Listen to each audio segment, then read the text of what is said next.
I watched Friday the 13th, Part 8, Jason Takes Manhattan, and that title has the same energy as Snakes on a Plane. It makes one very simple promise: put Jason in Manhattan. And after watching this movie a second time, I have become obsessed with one question: how the hell does he get there? Because the first time I watched, I just accepted it. But the second time around, I was paying attention, I was pausing, I was taking notes. I basically made a serial killer conspiracy board trying to solve Jason hydrology. So, near as I can figure, we start at Crystal Lake. Ooh, and we have a boat with two horny teenagers on it. As you do. They drop anchor. Ooh. And the anchor catches on an unprotected underwater power line, which is just hanging out at the bottom of Crystal Lake, and it drags it over to Jason, who is still bound to the bottom of the lake with a piece of dock from the end of part 7 attached to him. So naturally, Jason gets electrocuted. Again, at this point, electricity is basically just Jason's like Windows update. He just restarts. And so Jason climbs aboard the boat and kills both of the teenagers because, of course. And now here's the important clue. So while the teenagers are on the boat, they hear a radio station from Manhattan talking. And this movie uses the Twin Tower skyline like a lot. So we got that. But so they hear a radio station from Manhattan. So Crystal Lake is confirmed close enough to pick up a radio station from Manhattan. And later, crazy old Harbinger guy mentions they came down the river. So aha, Crystal Lake has a river connected to it. And that explains something. Not everything, but some things. Right? Ooh, okay. And so Jason stays on the empty boat while it floats down the river system. But why this boat? I don't know. There aren't any teenagers on it anymore. Is he hitchhiking?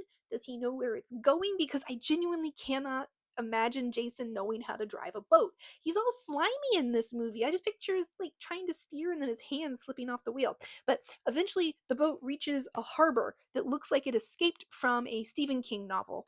And there's a cruise ship, generous definition of a cruise ship, with a graduating class taking a cruise on it, leaving the dock. And this is where Jason decides to switch boats. And my current working theory is that Jason can sense horny teenagers like a shark detecting electrical fields. And once he locks onto the graduating class, that's it. It's got your IP. And now Jason starts doing Jason things, right? The kills are actually pretty fun. The MPAA clearly took a chainsaw to the gore because they hate joy. But they're still creative. You know, the rocker girl gets taken out by her own guitar. Jason is like the MacGyver of slashers. You give him literally anything and he will figure out how to kill you with it. And Kane Hodder, man, this dude just gets Jason. He walks like it's heavy. Every movement feels angry. He doesn't run. He doesn't rush. He's just slowly occupying every inch of space until there is nowhere left to go. And our final girl is Renee.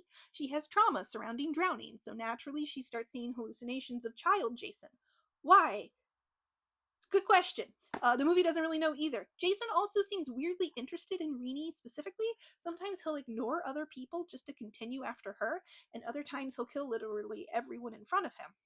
I'm convinced Jason does have rules. The writers just forgot to write them down. And eventually everyone decides, hey, maybe we should abandon the murder boat. Fantastic idea. So they all pile on to a little lifeboat. All like 5 of them. And the dog.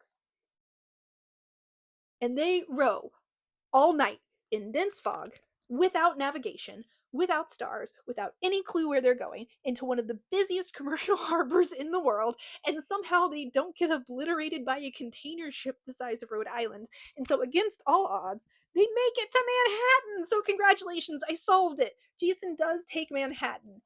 Kind of. And so now we get to New York City, or this movie's understanding of New York City.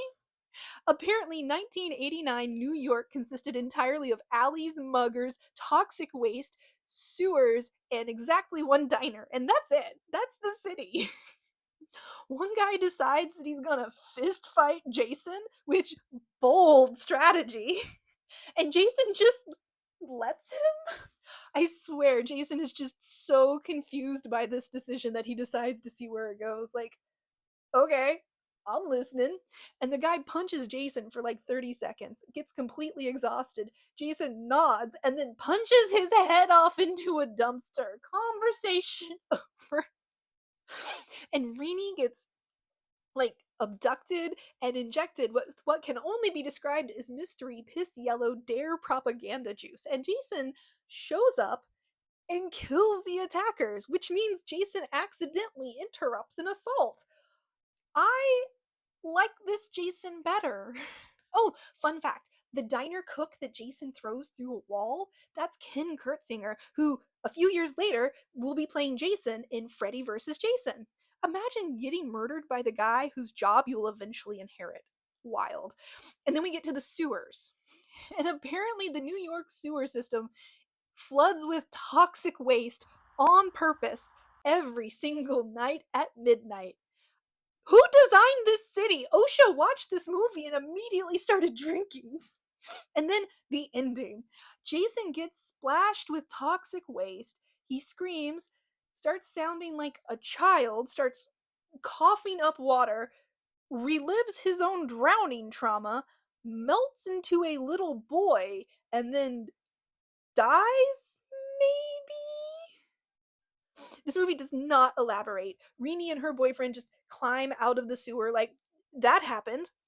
The dog shows back up. The dog survives. Freeze frame, roll credits.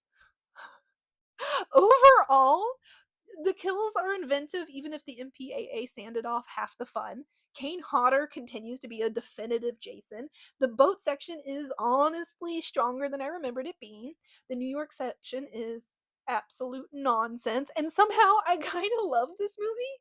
It's messy and confusing, and the geography is held together with duct tape and wishful thinking, but it's kind of charming. One last thing. I noticed something. Okay, listen. Every time Jason shows up, a storm rolls in. Every climax, lightning, thunder, rain, the atmosphere itself seems to get worse. Now, am I suggesting that Jason controls the weather? I'm just saying, I've never seen it rain without him. Make your own decisions.